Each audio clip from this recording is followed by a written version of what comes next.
I'm sure that most of you are aware of professional wrestlers such as Brock Lesnar and Ken Shamrock, who found success outside of the square circle, inside the cage of an octagon, and also those who didn't find success.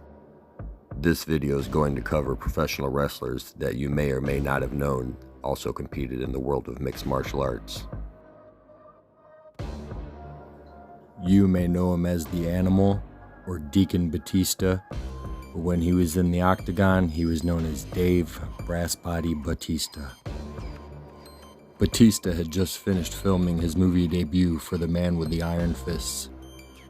Montel Vontavious Porter, aka MVP, accompanied Batista to the octagon for his pro fighting debut. Batista would face Vince Lucero, who had 44 pro fights under his belt at the time. Brassbody was able to finish Lucero in the first round due to ref stoppage from excessive unanswered punches. Dave would state that preparing for the fight was the hardest thing he had ever done and never had another MMA fight after that. Franklin Roberto Lashley. It's me, your daddy, Roberto. Had 4 fights for MMA Promotions Mixed Fighting Alliance, winning all 4 from 2008 to 2009. Lashley would have 2 fights in Strikeforce. The second fight would see Lashley's first loss due to a cut under his eye resulting in a TKO. Lashley would win his next 2 fights in Titan Fighting Championship between 2011 and 2013.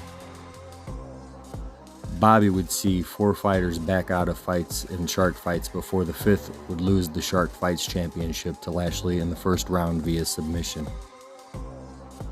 Lashley would then fight for various promotions, including an India-based promotion and Bellator, where Bobby would have his last fight in 2018. Fun fact, Lashley's 3rd fight was against the longest yard star Bob Sapp. He broke in my nose. Lashley would finish with a record of 15-2.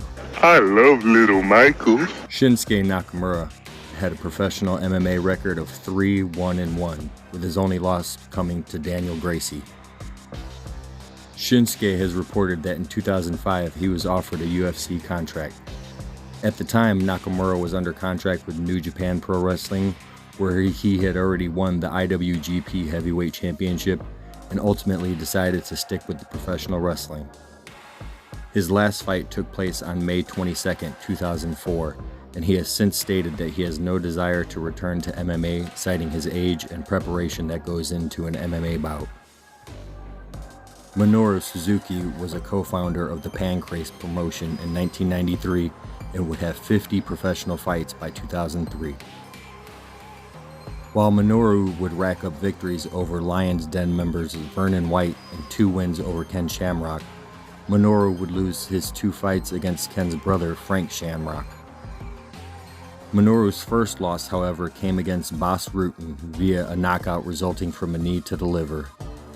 Menorah would even rack up a win over fellow professional wrestler Jushin Thunder Liger. Menorah would gain victories in 30 of his 50 fights before deciding to focus on his professional wrestling career, where he still wrestles today at the age of 54. He finished with a record of 30-20. Matthew Deep Waters Riddle gained exposure through the TV show The Ultimate Fighter as a part of Team Rampage. His first win came seconds into the fight as Riddle knocked out Dan Simler in a scary way.